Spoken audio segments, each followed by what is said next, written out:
Antes de irmos para o vídeo, não se esqueça de se inscrever no canal e ativar as notificações. Verso 23, Filipenses 1, 23, diz assim: Ora, de um e outro lado estou constrangido, tendo o desejo de partir e estar com Cristo, o que é incomparavelmente melhor. Agora abre comigo em Apocalipse capítulo 21. Apocalipse 21, verso 1, diz assim: Vi novo céu e nova terra, pois o primeiro céu e a primeira terra passaram, e o mar já não existe. Vi também a cidade santa, a nova Jerusalém, que descia do céu, da parte de Deus, ataviada como noiva, adornada para o seu esposo. Verso 3: Então ouvi grande voz vinda do trono, dizendo: Eis o tabernáculo de Deus com os homens, Deus habitará com eles, eles serão povos de Deus, e Deus mesmo estará com eles, e lhes enxugará dos olhos toda lágrima, e a morte já não existirá, já não haverá luto, nem pranto, nem dor, porque as primeiras coisas passaram. E aquele que está sentado no trono disse: Eis que faço novas todas as coisas. E acrescentou: Escreve, pois estas palavras são fiéis e verdadeiras. Disse-me ainda: Tudo está feito. Eu sou o Alfa e o Ômega, o princípio e o fim. Eu, a quem tem sede, darei de graça da fonte da água da vida. O vencedor herdará estas coisas, e eu lhe serei Deus, e ele me será filho. Quanto, porém, aos covardes, aos incrédulos, aos abomináveis, aos assassinos, aos impuros, aos feiticeiros, aos idólatras, e a todos os mentirosos, a parte que lhes cabe será no lago que arde com fogo e enxofre, a saber, a segunda morte. Até aí, fecha os olhos, deixa aberto aí em Apocalipse 21, fecha os olhos, vamos orar mais uma vez. Pai Santo, mais uma vez recorremos à sua graça, à sua paciência, sua bondade, sua misericórdia. Socorre-nos, atende-nos, comunica a graça conosco, Senhor. São dias difíceis, onde os talentos, as possibilidades humanas não são suficientes para nos ajudar. Foram 4 meses de demonstração da incapacidade, inabilidade, incompetência humanas frente a esta crise. Entretanto, voltamos nossos olhos para Ti. Tu és nosso refúgio, nossa fortaleza em tempos de angústia e provação. Socorre-nos mais essa vez, de modo que o Teu reino avance, que Tu receba glória para Si e nos conforme a imagem do Seu Filho, em nome de Jesus. Amém.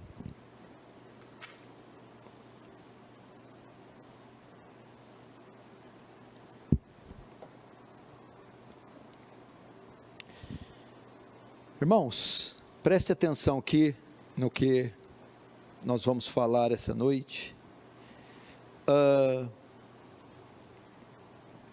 Diante de todos os fatos que estão nos cercando o mundo todo, tem demonstrado ao homem a sua fragilidade, a sua brevidade, a sua finitude e a sua mortalidade. E que terrível deve ser para pessoas que não têm esperança além dessa vida. Pessoas cujo viver consistem no aqui e no agora, no hoje, apenas na matéria. E diante desse terrível fato e dessa peste assoladora que tem como finalidade tirar vidas,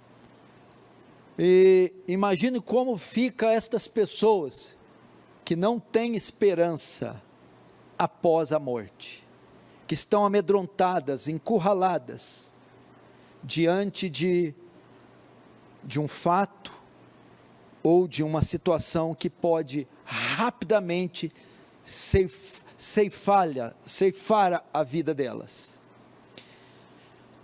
Entretanto, diante disso, eu quero dizer para aqueles que têm esperança além dessa vida, ou até para aqueles que não têm, eu quero abordar hoje um aspecto que transcende essa existência e essa vida.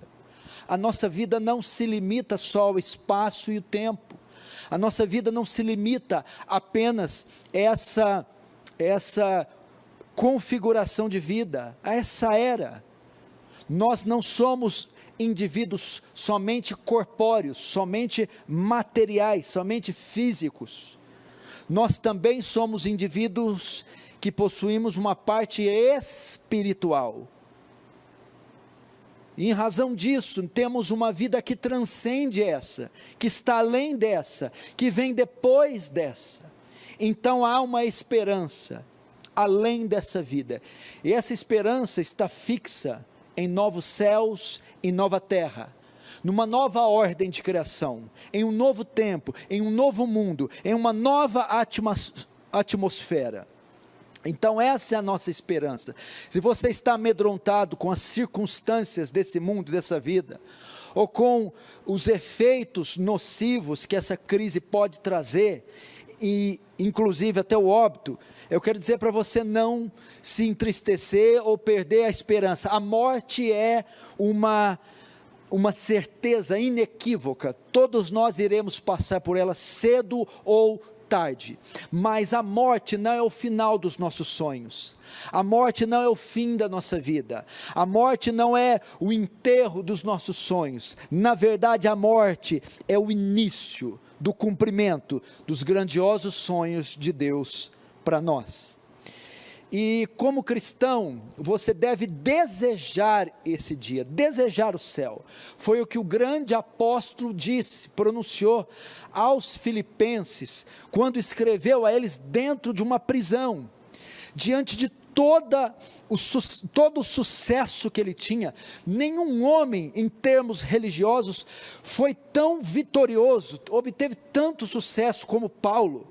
Paulo foi responsável por evangelizar toda a bacia do Mediterrâneo, é o maior autor e escritor bíblico canônico, foi o maior pastor, teólogo, missionário, apóstolo, plantador de igrejas, evangelista que já existiu. Ele é mais influente do que todos os Césares Augustos juntos. Ele está entre as mentes mais célebres que já pisou na terra. Um homem que foi ao terceiro céu e retornou. E com todas as prerrogativas, com todas as patentes, as condecorações, as medalhas, Paulo disse: tenho vontade de estar com Cristo, de partir para estar com Cristo, porque isso é ainda muito melhor. O que Paulo está querendo dizer? Eu desejo o céu, desejo estar no céu, anseio estar no céu, porque estar no céu é infinitamente melhor que estar na terra, mesmo com todo o sucesso, com todas as conquistas, com todas as prerrogativas, quer naturais, quer espirituais, que um homem pode ter. Então, o anseio do apóstolo Paulo era o céu, e esse deve ser o nosso anseio. Infelizmente não é isso que eu tenho notado na cristandade. Eu tenho notado que a crise colocou em risco o sucesso dos crentes, colocou em risco os bens materiais dos crentes, colocou em risco a beleza e a estética dos crentes, colocou em risco a possibilidade de frustrar os planos, os projetos materiais dos crentes. Tem causado uma profunda tristeza e angústia saber ou perceber que eles poderão não retornar para suas vidas normais. Então estão ali nesse ato revelando os seus corações, porque Jesus diz: onde estiver o seu tesouro, ali estará o seu coração. E uma pouquíssima minoria, uma pouquíssima porcentagem tem olhado para esse cenário e tem visto nele uma possibilidade de passar dessa vida para outra, uma possibilidade da consumação dos séculos, onde Cristo resgatará o seu povo. Tem deixado de nutrir, diante dos fatos, um desejo ardente pela redenção final, pela ressurreição, pelo arrebatamento, pela volta de Jesus. Parece que o céu é um lugar ou uma doutrina que não está em alta, não é um local muito desejado nos nossos sonhos de passeio ou de viagens. Mas o crente tem que ter essa esperança. João, escrevendo no seu capítulo 4, a sua primeira carta, diz: aquele que tem nele essa esperança, purifica-se a si mesmo como ele é puro, que tem nele a esperança da sua volta, a esperança da redenção, vive uma vida santa, porque espera o retorno glorioso. Pedro, escrevendo também aos cristãos dispersos da Ásia, vai dizer que nós esperamos novos céus e nova terra. Veja, a expectativa que permeava os cristãos era novos céus e nova terra. Então esse deve ser consumir nosso coração. E o texto de Filipenses aponta aqui para 3 coisas. Primeiro, o céu deve ser o nosso anseio, o nosso desejo, o nosso grande desejo. Segundo, por que devemos desejar os céus? Por que ele deve ser o anseio? Em razão das ruas de ouro, das mansões, dos galardões, dos santos que vamos encontrar? Não. O céu deve ser nosso desejo em razão de quem está lá. O nosso Senhor glorioso, bendito, amado, querido Jesus. A apoteose do céu, o zênite, é encontrar o Senhor e vê-lo como Ele é, como diz 1 Coríntios 13.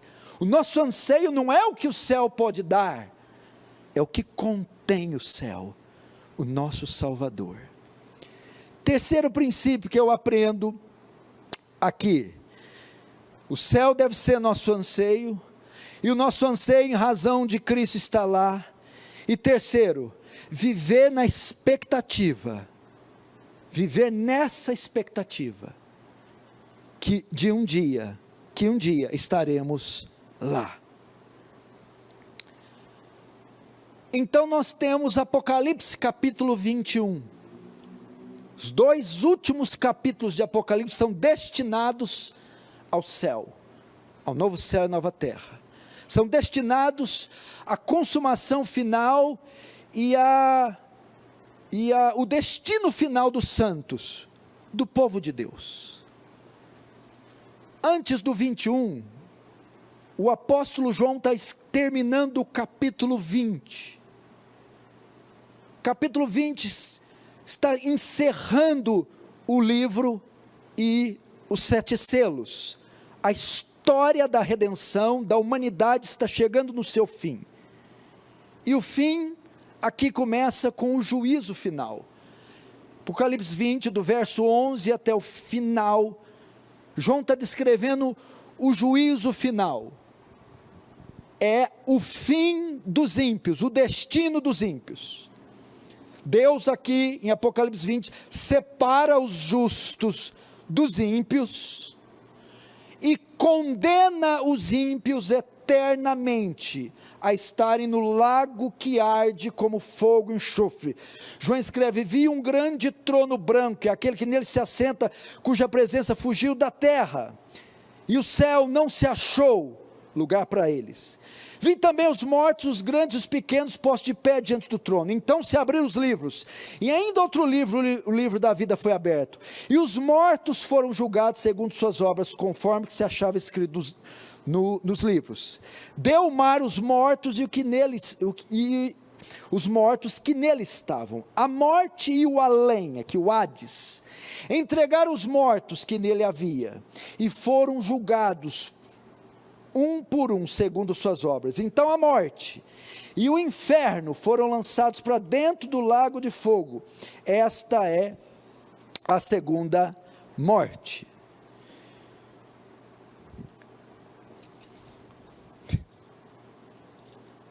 Os defeitos especiais aqui.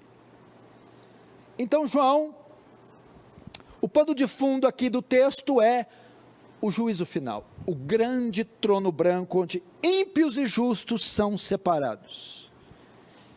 Então ele condena eternamente os ímpios para sempre, em um lago que arde como enxofre, chamada segunda morte.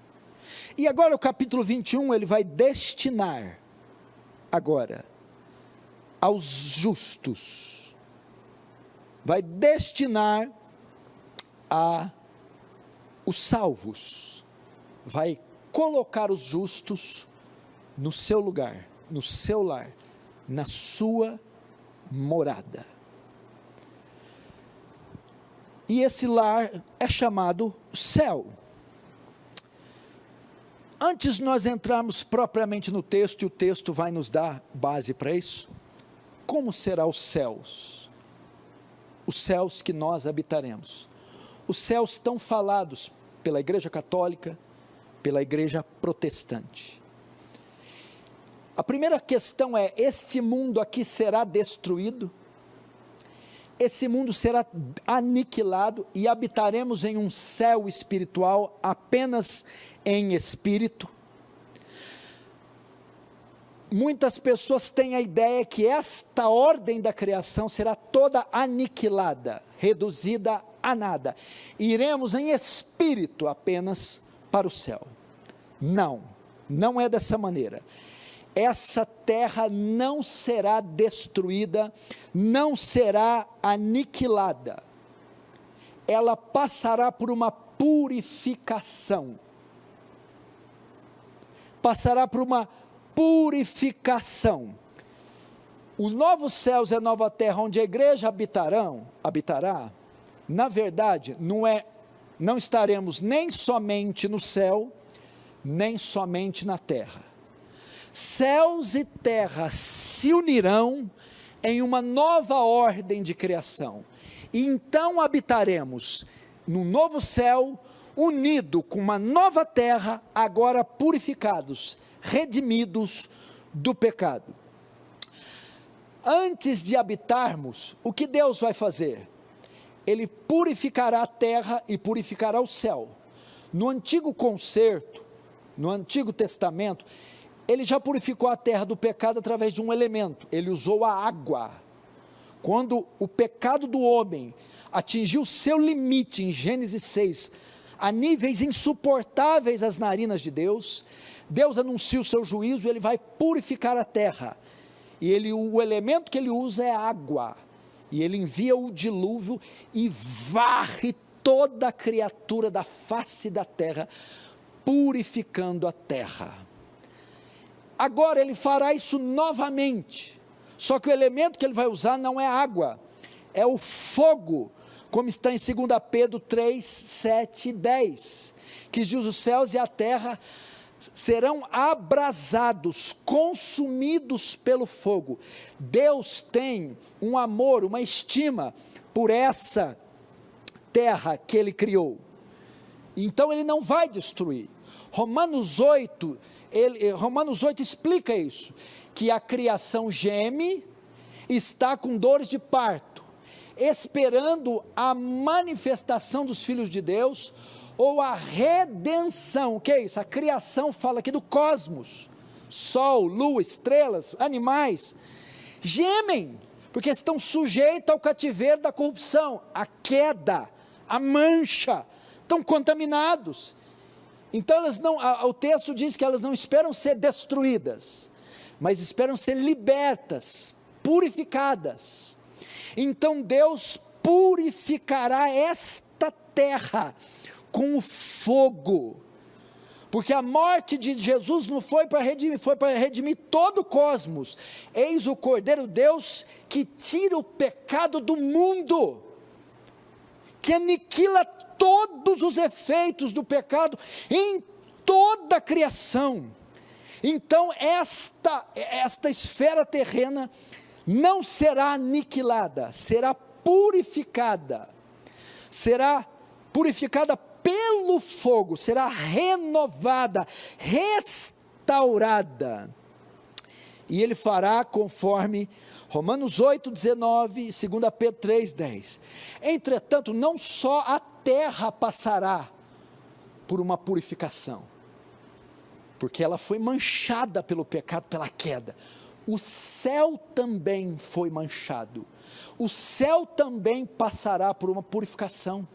Se você lembrar, Satanás, junto com os anjos rebeldes, liderou uma rebelião contra Deus. Então o primeiro pecado não ocorreu na terra, ocorreu nos céus. É que então Deus os expulsa, e você conhece toda a história. O céu também recebeu uma marca do pecado. Então esse fogo que purificará a terra passará também pelos céus e purificará também os céus. Então o céu e a terra não serão aniquilados, e Deus iniciará uma criação do nada. Vai ser como Jesus na ressurreição.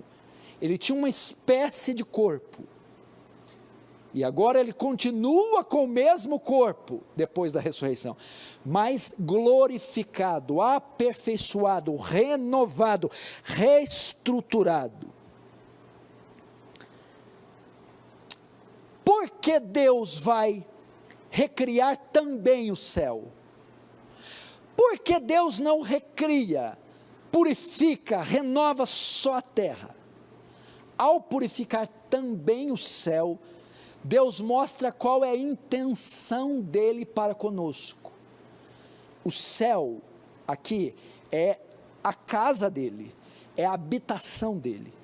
Ao purificar também o céu e unir com a terra, ele demonstra o desejo de habitar conosco, de abrir seus aposentos, sua casa, para nós habitarmos com ele. É isso que Deus tem para nós. Agora, diante desta pequena introdução, o que é a Covid-19? O coronavírus, o desemprego. O que é uma vida que não passa de um punhado de décadas, comparada ao espetáculo que Deus tem preparado para o seu povo, a glória imarcessível, perene, que Deus tem preparado. Então esse deve ser um anseio. Eu gostaria que vocês estivessem como alguns ficam, e eu tenho ficado ultimamente. Sabe quando você já não vê mais sentido nisso aqui? Não vê mais beleza, prazer, não vê mais significado, um mundo cíclico, um mundo vil, sem propósito.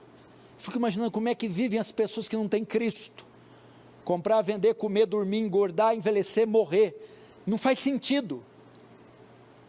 Nós não, temos uma missão, e após cumprida essa missão, nós de fato estaremos da onde viemos. Não somos cá de baixo, somos lá de cima. Nós não estamos na nossa pátria, somos forasteiros, estamos de passagem, e logo logo retornaremos para o nosso lar. Quem não deseja o céu, é porque não é do céu, e para o céu não irá. Quem deseja o céu, é porque é do céu, e para o céu irá. Deve ser esse o nosso desejo. Vamos ver então alguns aspectos aspectos desse lugar maravilhoso que Jesus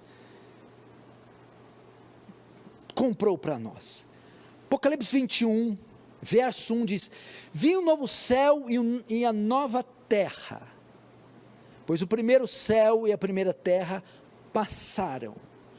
Vi um novo céu, a palavra novo aqui é kainos, não dá ideia de novo no sentido de feito do nada. Fala novo, quer dizer em qualidade, criado a partir do que existe. Então eu vi um novo céu e uma nova terra. João viu o céu e a terra renovados. Eu vi um céu renovado. Eu vi a habitação dos anjos. Eu vi a habitação na glória, todos renovados. E eu vi também uma nova terra. Eu vi a criação toda passando por uma transformação.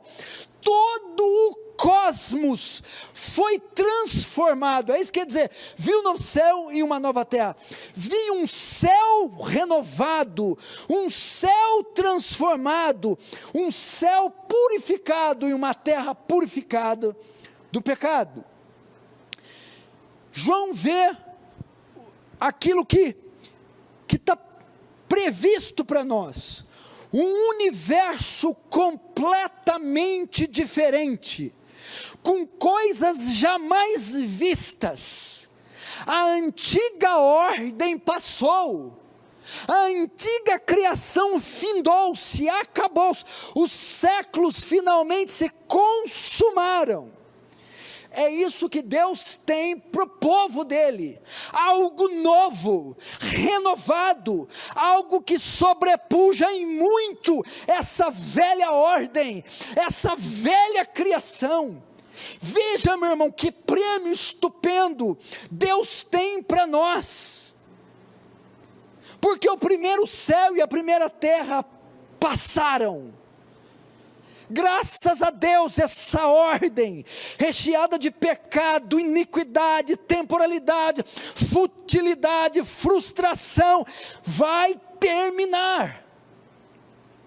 Nós não veremos o mal para sempre, a morte para sempre, a dor para sempre, a corrupção para sempre, a feiura para sempre. Isso um dia vai terminar e vai passar. As primeiras coisas passaram, foram desfeitas, desconfiguradas, desintegradas.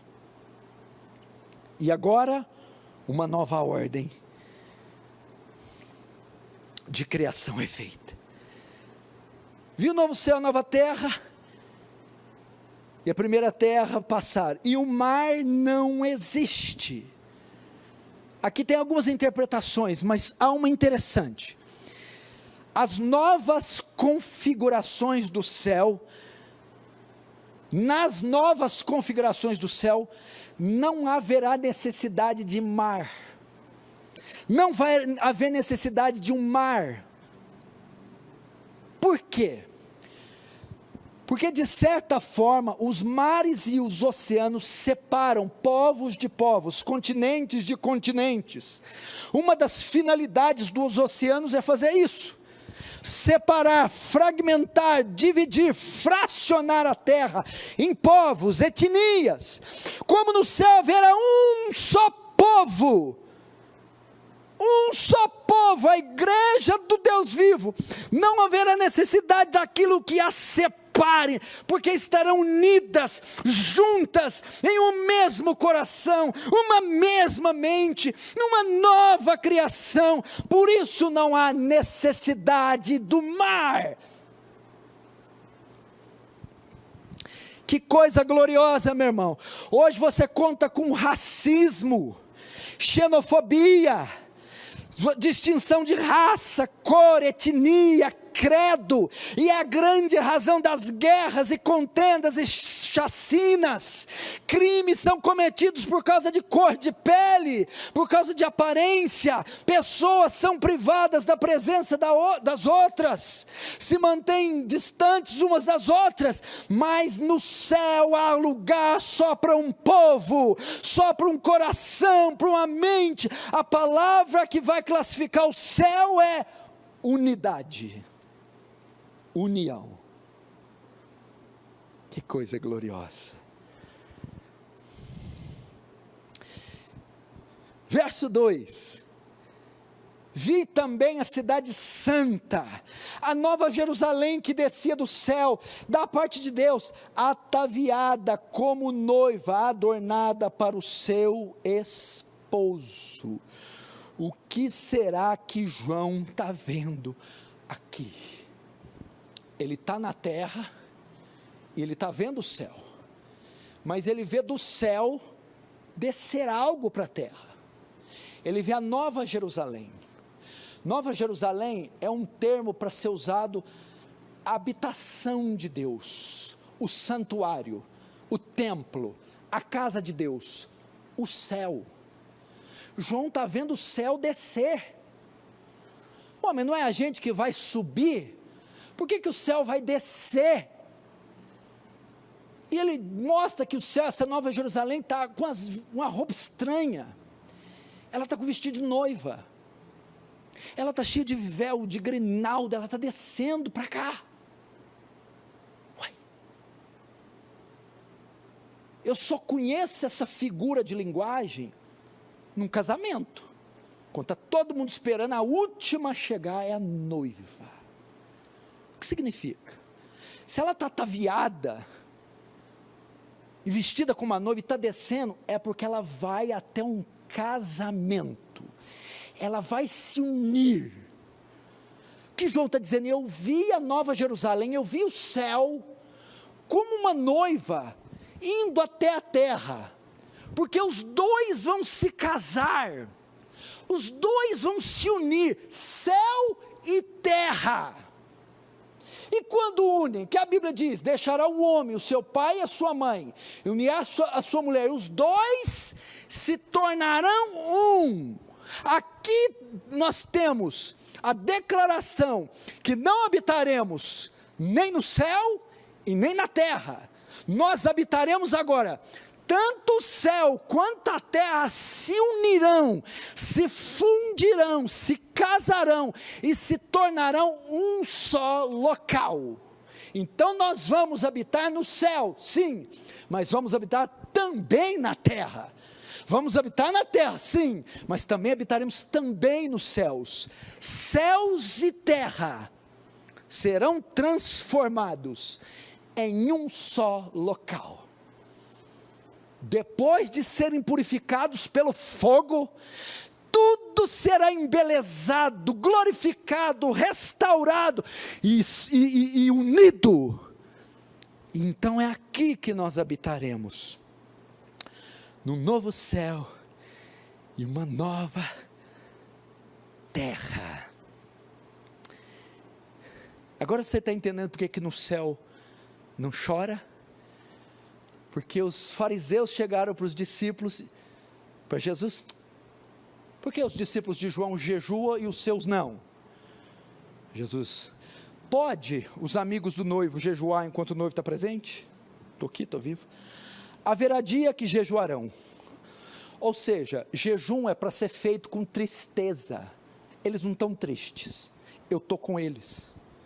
Mas vai chegar o dia que o noivo vai ser tirado. Eles ficarão sós, então eles se entristecerão. E agora novamente a lágrima vai ser enxugada, por quê? Porque o noivo vai reencontrar com a noiva. Então não haverá mais necessidade de chorar. Eles entrarão em uma festa, coisa gloriosa. Sinceramente, pregando aqui, eu queria que isso acontecesse hoje, ali pelas 10:30 da noite. Hoje eu queria ver todas essas cenas, eu queria ver as cortinas se abrirem, e o espetáculo dar início ao seu último ato. sua última cena. Que coisa gloriosa! Então eles se unirão em uma coisa só. Então, se te perguntar, quando a gente morrer, vai para o céu? Quando Jesus voltar, você vai falar, vou para o novo céu e nova terra. Que coisa gloriosa. Agora o verso 3, João agora ouve uma voz. Então, depois que ele está vendo tudo e está embasbacado, estupefato, então, ouvi grande voz vindo do trono, dizendo, eis o tabernáculo de Deus com os homens, Deus habitará com eles, eles serão povos de Deus, e Deus mesmo estará com eles. João, quando está vislumbrado, já não bastasse a cena esplendorosa do que João vê, ele ouve uma voz, imagina o timbre, os decibéis, porque a voz aqui não descreve quem é, só diz da onde sai a voz, e só de mostrar da onde sai, dá para ter uma ideia do porte, da violência, da agressividade, e ouvir uma voz que saia do trono, uma voz que bradava, uma voz potente. Quem é que estava sentado no trono? Em Mateus 28, ele ressuscita, está com um corpo glorioso, e ele vai dizer, agora, todo poder foi-me dado no céu e na terra, portanto, ide e fazei discípulos de todas as nações, batizando em nome do Pai, do Filho e do Espírito Santo, ensinando-vos a guardar todas essas coisas, eis que estou convosco até a consumação dos séculos. Dada estas palavras, ele é levado por uma nuvem, aí se cumpre no céu o Salmo 24, levantai, ó portas, as vossas cabeças, levantai, ó entradas eternas, que entrará o Rei da Glória. E alguém lá no céu diz, quê? Quem lá de baixo ousa entrar aqui em cima? Estas portas não estão disponíveis para humanos, ninguém é digno de entrar. Então novamente, levantai a portas as vossas cabeças, levantai, ó entradas eternas, que entrará o Rei da Glória. E todo o coro angelical, mas que negócios, quem é este rei? Então ele chega, glorioso, cheio de glória, cheio de fulgor, cheio de beleza, o Senhor forte e poderoso, poderoso nas batalhas, Ele é o Rei da Glória. Jesus entra, e aqueles portões se abrem, e Ele entra, por quê? Ele venceu, Ele entrou sem pecado, Ele venceu, e agora Ele se dirige aonde? Não ao átrio, não ao santo lugar, mas lá onde Davi estava, lá no trono, no santo dos santos, na sala do trono. Ele entra no local máximo, no trono onde está o Pai, e lá está o Pai, com o livro e os seus selos, e ele toma da mão do Pai, o livro e os selos, e recebe do Pai o direito legal de se assentar no trono. A voz que João ouve é do Cordeiro glorificado, agora vencedor, que tem o poder, o controle, o domínio da história nas suas mãos. É Ele quem fala aqui. E ele diz, então, ouvi uma voz vinda do trono dizendo, eis aí João, eis o que você viu, esse purificar da terra, dos céus, o céu se juntando com a terra, como um casamento, é o tabernáculo de Deus com os homens, e Deus habitará com eles. O que é isso? É o tabernáculo de Deus. Ele empresta uma palavra, pega emprestado uma palavra de Êxodo 25 e também de João capítulo 1, quando Deus habitava entre o povo através do tabernáculo. Quando ele fala, eis o tabernáculo de Deus, eis a morada, eis a casa, eis a cobertura, é a mansão, é a região, é o continente, é o espaço de Deus. João, isso que vês é a habitação de Deus. Que mais?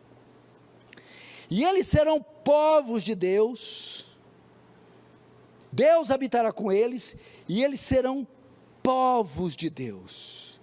O que é isso?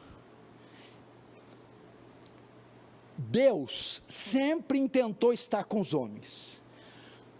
Quando ele manda confeccionar o tabernáculo, era para que ele se manifestasse. Então o tabernáculo era montado entre as tendas dos filhos de Israel, de modo que Deus, através do tabernáculo, morava entre eles. Posteriormente, quando fizeram o templo, Deus habitava entre eles, mas nunca eles habitaram debaixo do mesmo teto de Deus. Nunca, eram apenas nos jardins de Deus, no quintal de Deus. Jamais dividiram o mesmo teto. Agora, quando Deus diz assim: eis o tabernáculo de Deus com os homens, Deus habitará com eles, e Deus mesmo estará com eles. Agora lhes será permitido morar debaixo do mesmo teto de Deus, na casa de Deus, junto com Deus. A ideia aqui de Emanuel, Deus presente, como nunca jamais visto. Não vamos ocupar os jardins de Deus, os pátios, os terreiros, os quintais, as lavouras. Não. Vamos morar debaixo do mesmo teto. João, esse é o presente que vocês vão receber. João, Deus abriu sua casa. Finalmente Deus mostrará os seus aposentos e nos convidará para morar com Ele. Você está preocupado com a tua casa? Pequena, feia, pequenininha e feinha mesmo. Já fui lá. Casinha feia, pequena. Preocupado com o seu carro? Olha onde você vai morar. Dá para ter uma ideia das dimensões? Algum arquiteto já mediu? Soraya, você está me vendo? Você pode depois desenhar uma planta do que seria o tabernáculo de Deus, a casa? Como é que vai abrigar tanto crente? Como é que vai ser esse negócio? Vamos morar lá. E Deus estará presente para sempre conosco. Coisa gloriosa. Então é Cristo gritando do trono para João: João, eu acho que você está muito deslumbrado. Eu vou explicar o que são essas cenas, essas imagens, o que é isso tudo que você está vendo. Nada mais é do que a casa de Deus, com o seu povo redimido, escolhido.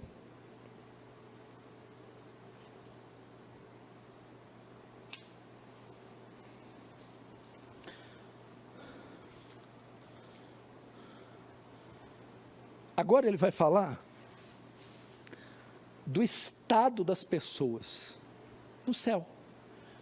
Qual a condição emocional, psicológica, espiritual do céu? Vamos ver a condição. Como é que é o ambiente? Você tem medo de mudar, não tem?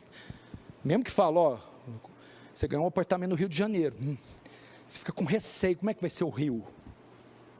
Vou ter que correr de fuzil? O que é o negócio? De fuzil você não corre não, você corre da bala. Ficamos receiosos quando nós nos deparamos com novos ambientes. A mudança sempre gera em nós pânico, medo, receio. Mudar de cidade, de estado, de país, de continente, a mudança geográfica, novas pessoas, métodos, culturas. Como vai ser esse novo lugar? Como é o espírito? Qual é o ambiente? Qual é o espírito que vai reger esse lugar? Olha só o verso 4. E lá Ele lhes enxugará dos olhos toda lágrima. Lá a morte não existirá, ela não tem permissão para entrar. Lá já não haverá luto, nem pranto, nem dor. Razão? As primeiras coisas passaram. Qual é o ambiente?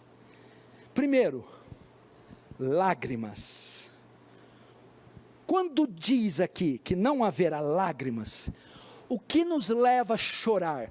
O que leva o homem a verter suas lágrimas? Tristeza, dor, decepção, doenças, tragédias, defeito, desespero, frustração, perseguição, calúnia. É o que essa esfera nos propõe. Quando o pecado entrou na terra, Deus diz: maldita é a terra por tua causa, do suor do teu rosto comerás, em fadigas obterá o teu sustento. O Senhor diz: jamais haverá possibilidade de paz nessa terra, jamais haverá possibilidade de completude, de alegria, porque ela está debaixo de maldição. Não pode haver. E essa é a composição desse tempo. Não adianta procurar canais de notícia, procurando boas notícias. Não haverá nada. O mundo está caindo ladeira abaixo. É só em um mundo refeito. Entretanto, lá no céu, não haverá motivo algum que nos leve a chorar. Por isso Ele enxugará toda lágrima. Não haverá necessidade de chorar. Não haverá tristeza, decepção. Não haverá essas coisas. Nada que possa tirar a nossa paz. Nada que nos cause desespero. Lugar de paz constante, perene, eterna. A ausência total de tristeza e de tragédia. Que mais? Esse é o Espírito do céu. Então, filha, você que está pensando em levar lenço para viagem, esqueça. Você não vai usar. Esqueça de papel, de pano. Esqueça. Nem de alegria você vai chorar lá. Deus não vai deixar. Choro não entra. Não tem jeito. Que mais? Não, o Espírito não enxugará dos olhos da lágrima, e a morte já não existirá. A morte não existirá. Por que a morte não vai existir? Porque 1 Coríntios 15, 53 diz: tragada foi a morte na sua vitória. Onde está a morte, a sua vitória? Onde está o pecado, o teu aguilhão? Ora, o aguilhão do pecado, o aguilhão da morte é o pecado, e a força do pecado é a lei. Mas graças a Deus que nos dá a vitória por meio de Cristo Jesus. A morte não vai se atrever a passar por aqueles portões. Ela foi tragada. A morte na morte, na morte de Cristo, na sua morte. Ele mata a morte. Está morta. Está morta. Não tem poder de ação, de reação. A morte não existirá. A morte foi aniquilada, destruída, foi tragada, vencida. Quando que a morte foi vencida? Quando a Bíblia fala assim, ó, o credo apostólico, ou credo niceno diz: Pai nosso que estás, crê em Deus Pai Todo-Poderoso, Criador dos céus e da terra, em Jesus Cristo, seu único Filho, nosso Senhor, nasceu da Virgem Maria, padeceu sob Pôncio Pilatos, foi crucificado, morto e sepultado, desceu à mansão dos mortos, ressuscitou o terceiro dia, está à direita de Deus Pai Todo-Poderoso, de onde há de vir julgar os vivos e os mortos. Quando fala desceu à mansão dos mortos, a palavra ali, grega e hebraica, Sheol e Hades. Por isso que muita gente interpreta que Jesus foi no inferno. Jesus foi lá no inferno, porque a palavra Hades também é usada para o inferno. Mas a palavra correta para Hades e Sheol é: desceu ao mundo dos mortos. Ele foi fazer uma visita, Jéssica. Imagina a maldita. A maldita visita todo mundo. A maldita sai com a foice e vai levando um, vai levando outro, vai levando e vai levando. E a maldita não tem oponente. E todo dia ela bate na porta de um, do outro, do outro. Mas teve um dia que ela recebeu uma visita. Toque, toque, toque. Quem era?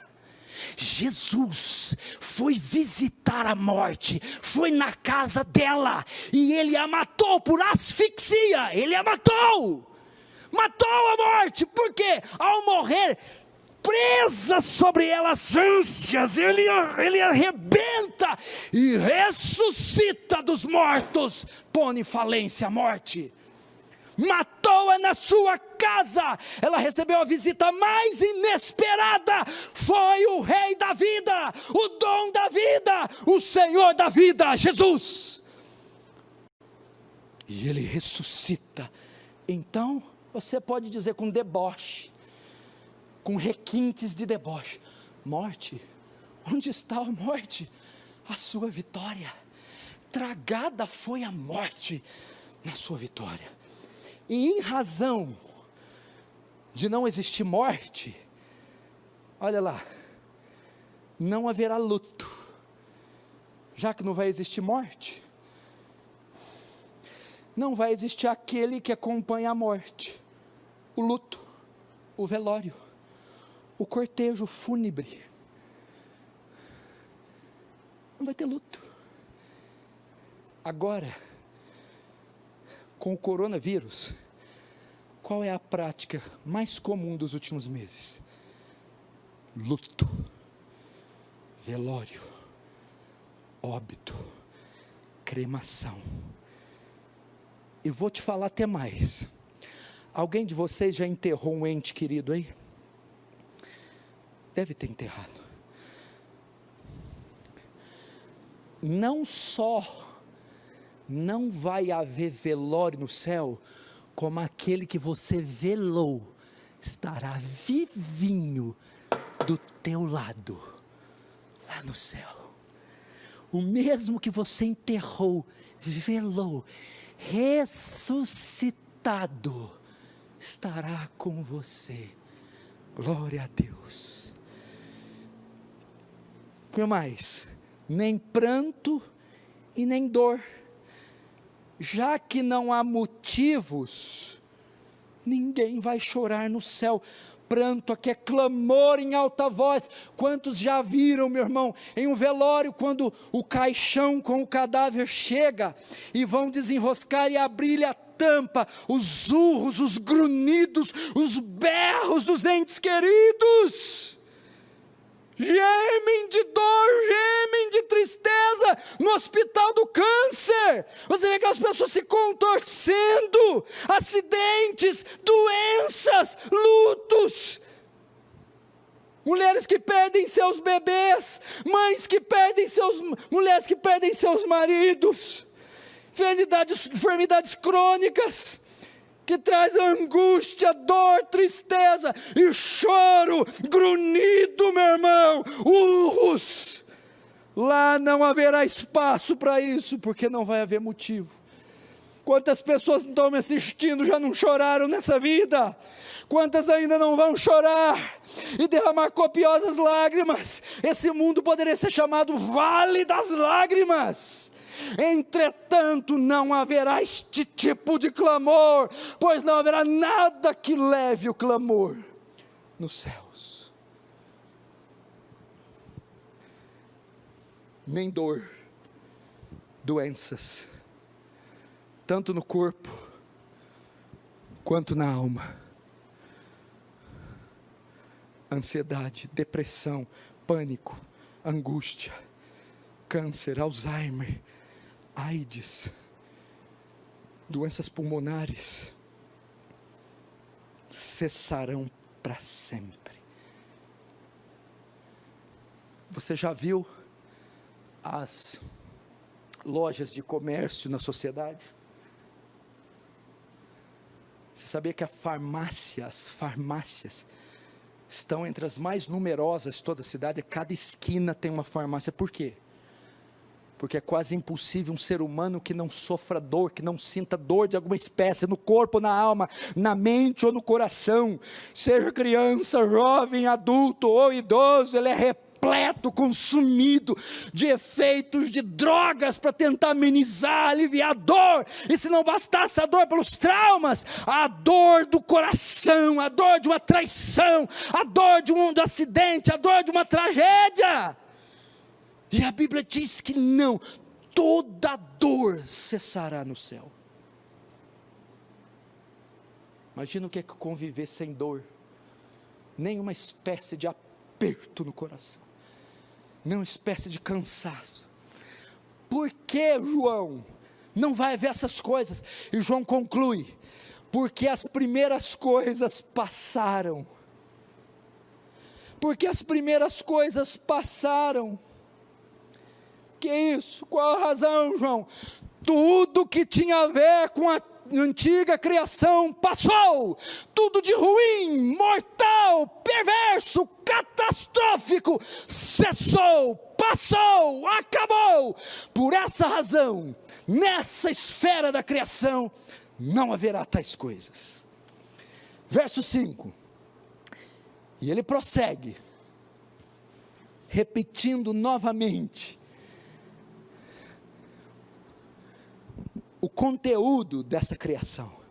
E aquele que está sentado no trono disse: eis que faço nova todas as coisas.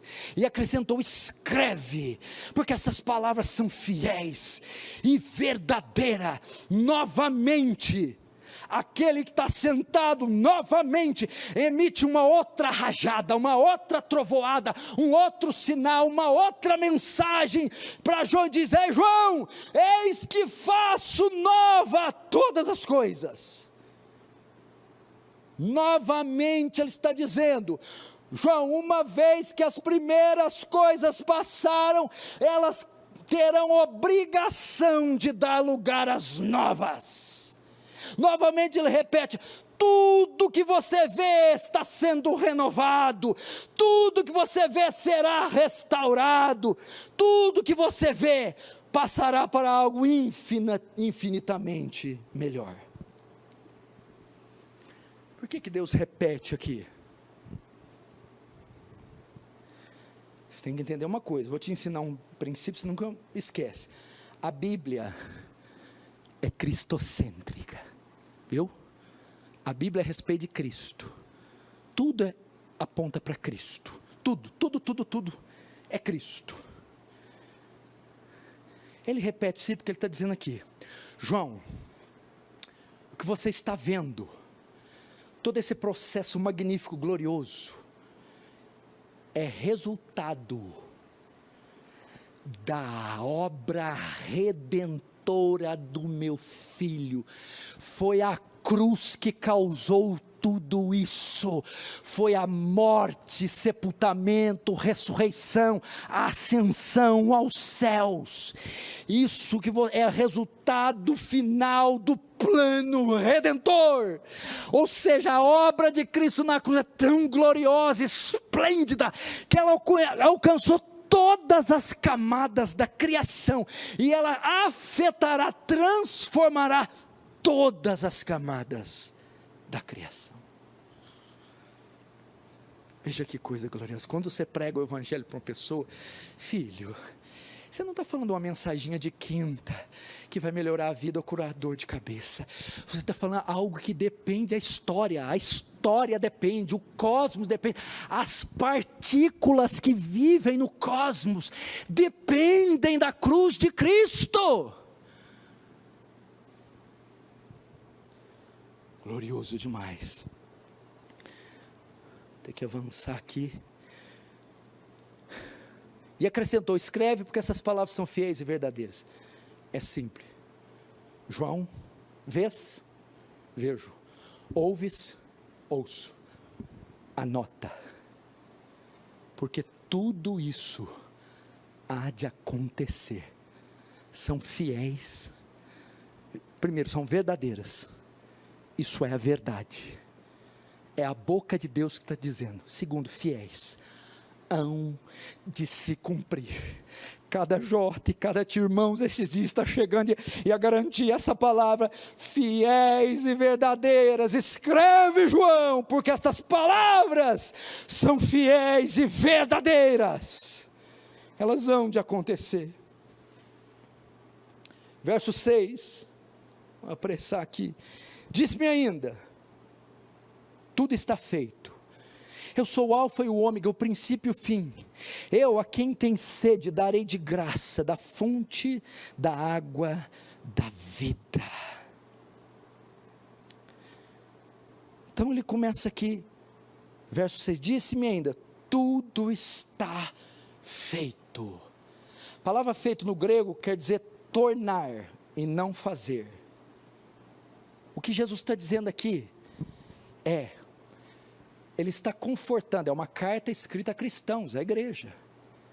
Gente, fiquem tranquilos, vocês que estão sob o jugo de Domiciano, sob pestes e governos totalitários, calma, tudo está feito, significa, a nova criação está concluída. Deus, que é atemporal, que está fora do espaço ou tempo, Ele já vê a redenção, Ele já vê a redenção da criação, Ele já vê a transformação do cosmos, como algo concluído. Que coisa gloriosa! E quando Ele diz, vendo que já está concluído, e quando Ele diz, está feito, Ele está querendo dizer, isto que vocês ouvem, isto que vocês veem, isto que está profetizado, é irrevogável, é imutável, está feito, concluído, acabado, consumado, está feito, a obra da criação, da redenção está completa e terminada, e ninguém a desfará. E para provar que não vai desfazer, ele continua, eu sou o alfa e o ômega. Alfa, a primeira letra do alfabeto grego. Ômega, a última letra. O que é isso? Eu sou o alfa, o começo, o fim, a fonte, a raiz, de onde tudo provém. E ômega, eu sou a consumação.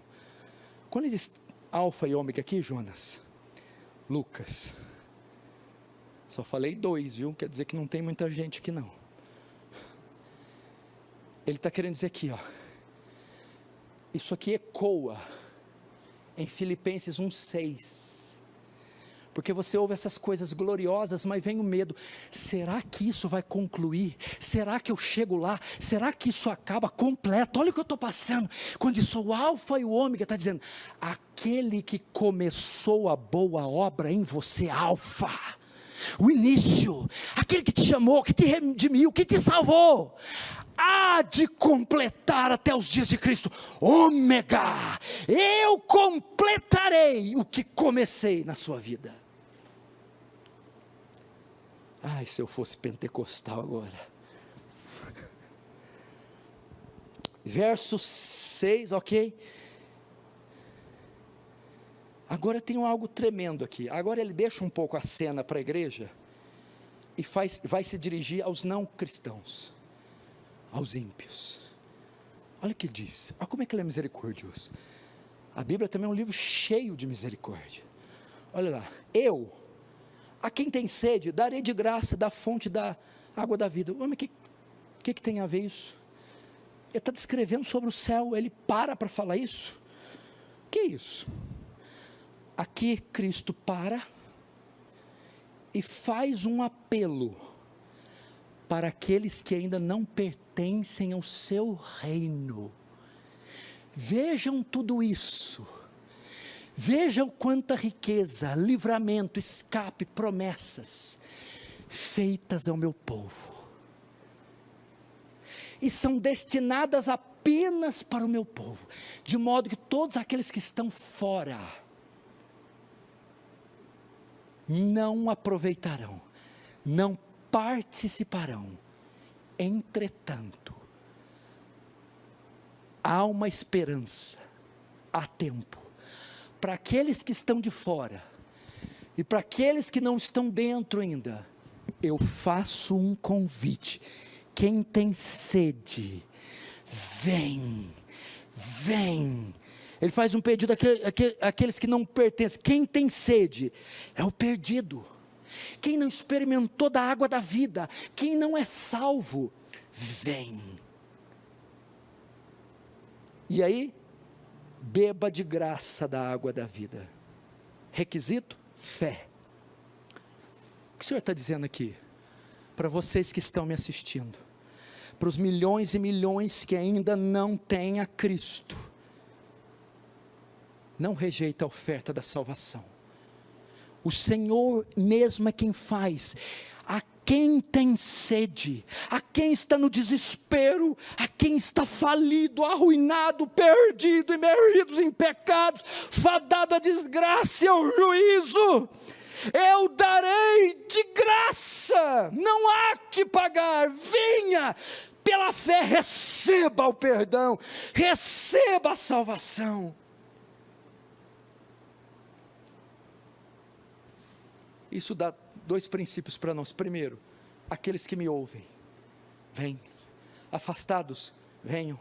Desviados, venham. Incrédulos, venham. Mortos, falidos, quebrados, depressivos, vazios, venha de graça. Tome da água da vida. Segundo, aponta para a igreja. Igreja, ofereça água aos perdidos.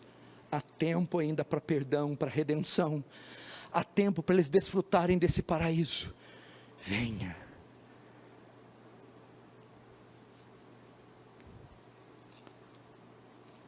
Estou acabando. Fica nervoso não.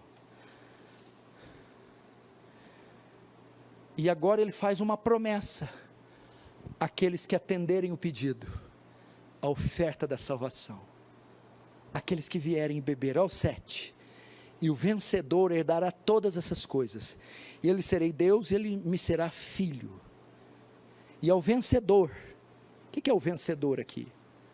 Não é a ideia que ele venceu obras. Porque a Bíblia diz que nós somos mais que vencedores por meio daquele que nos amou. Ou seja, o vencedor, o que creu, o que aceitou a oferta da salvação, o que aceitou o convite, veio à fonte beber. O que estava fora, mas através do convite veio, entrou, aceitou. Ele promete, você herdará todas as coisas que ele vinha descrevendo até agora para a igreja. Tudo aquilo que eu descrevi, preparei, prometi para a igreja, eu entregarei aos que creem, aos que se unirem, aos que forem chamados, aos que forem integrados, aos que receberem, aceitarem o convite. Agora vamos terminar. Então, irmãos, amigos, venha. Tudo isso que eu preguei está preparado para aquele que crê. Para aquele que beber da água da vida. Para aquele que ainda está de fora, mas pode estar do lado de dentro. Agora nós vamos encerrar fazendo um contraste sombrio. Enquanto os filhos de Deus descansarão na glória, na eternidade, no terceiro céus, comerão da árvore da vida, haverá aqueles que rejeitaram a oferta de salvação. Mesmo esse convite final, quem tiver sede vinha, e de graça beba, eles disseram não, eu não quero. O que vai acontecer? Verso 8. Quanto porém aos covardes, aos incrédulos, aos abomináveis, assassinos, aos impuros, aos feiticeiros, aos idólatras, a todos os mentirosos, a parte que lhes cabe será no lago que arde com fogo e enxofre, a saber, a segunda morte. Enquanto isso, há uma parte terrível destinada àqueles que não amam a Deus, que não querem a Deus. É o alerta para essa geração, para essas nações ímpias, arrogantes, prepotentes, para aqueles que desprezam e achincalham o nome de Deus. há um fim para eles também, há uma morada para eles também, eles estarão debaixo do mesmo teto que o pai deles também. A Bíblia diz que para esses, o destino é o lago que arde como enxofre, é o juízo de Deus despejado para todo sempre no inferno. Quem estará no inferno? Primeiro, os covardes. Quem são os covardes? Aqui é a ideia do tímido, o que não se decide por Cristo, o que não confessa diante dos homens, o que não declara pessoalmente, é aquele que João diz, saíram do nosso meio, porque não eram dos nossos, são aqueles que negam Cristo diante dos homens, que não se assumem, que não se posicionam diante de Deus. Segundo, incrédulos, os ateus, agnósticos, os que apesar de todas as evidências da existência de Deus, violam a sua consciência e tiram Deus da sua vida, eles conhecerão a Deus naquele dia. Terceiro, os abomináveis. O que são abomináveis? Que praticam abominações. Homens e mulheres imergidos em uma fossa de iniquidade, e fazem coisas que os canais de comunicação já estão mostrando, atos bizarros e descarados de blasfêmias, contra o pudor, contra a família, contra Deus, abomináveis. Os assassinos, tanto os que tiram a vida das pessoas, quanto aqueles que odeiam seu semelhante, que se fazem como assassinos, disse João. O texto ainda diz, aos impuros, aqui fala da perversão sexual, pessoas pervertidas sexualmente, prostituição excessiva, práticas contrárias à natureza. O nosso mundo gradualmente está afundando em orgias, em um lamaçal de imoralidade sexual jamais visto. Esses serão condenados. Feiticeiros, magia negra, ocultismo, com uso de drogas, sacrifícios, incenso, sangue derramado, toda sorte de tentativa com o oculto, será condenada. Idólatras, tanto ídolos feitos por mãos, quanto ídolos feitos por coração. O que é o idólatra? É aquele que estima, adora qualquer outra coisa mais que a Deus. É aquele que coloca no lugar de Deus, destinado ao seu coração, qualquer outra coisa que não seja Deus. E último, eles, os mentirosos, aquele que ama, vive e pratica a mentira, será lançado no lago de fogo. Tem a mentira como estilo de vida, mente nos negócios para a esposa, com os papéis, mente mente no seu trabalho, mente com seus olerites, a sua vida é uma mentira. A Bíblia diz que todas essas categorias serão destinadas ao lago que arde como enxofre. Enquanto os justos gozam, regozijam, descansam nos céus, com corpos redimidos na presença dos santos do Antigo e do Novo Testamento, diante do Cordeiro, na mais gloriosa bem-aventurança, os ímpios, os blasfemos e rebeldes, serão esmagados, como uvas no lagar do furor, do vinho, da ira, do Deus Todo-Poderoso.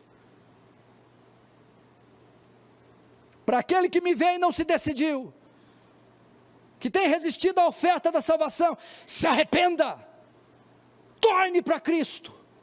Hoje ele ainda diz, quem quiser, beba de graça da água da vida. Aquele que tem sede, venha, venha. Para aquele que já é de Cristo,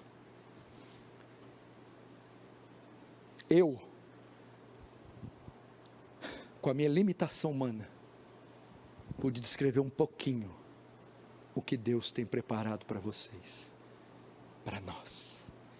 Não temas, a condição financeira, social vai piorar, vai, condição física, científica, vai entrar em distúrbio, colapso, vai, nós iremos um dia envelhecer e morrer, vamos, haverá sofrimento, perseguição, vai, mas há o destino final para nós, e não é uma tumba gelada e vazia, não uma prisão, é uma masmorra para toda a eternidade, não seremos fadados aos verdugos do inferno, mas Ele irá buscar nós, ou nos ressuscitará, ou nos transformará nos ares, e nós entraremos em sua morada, e debaixo do mesmo teto, habitaremos com Ele para sempre, amém?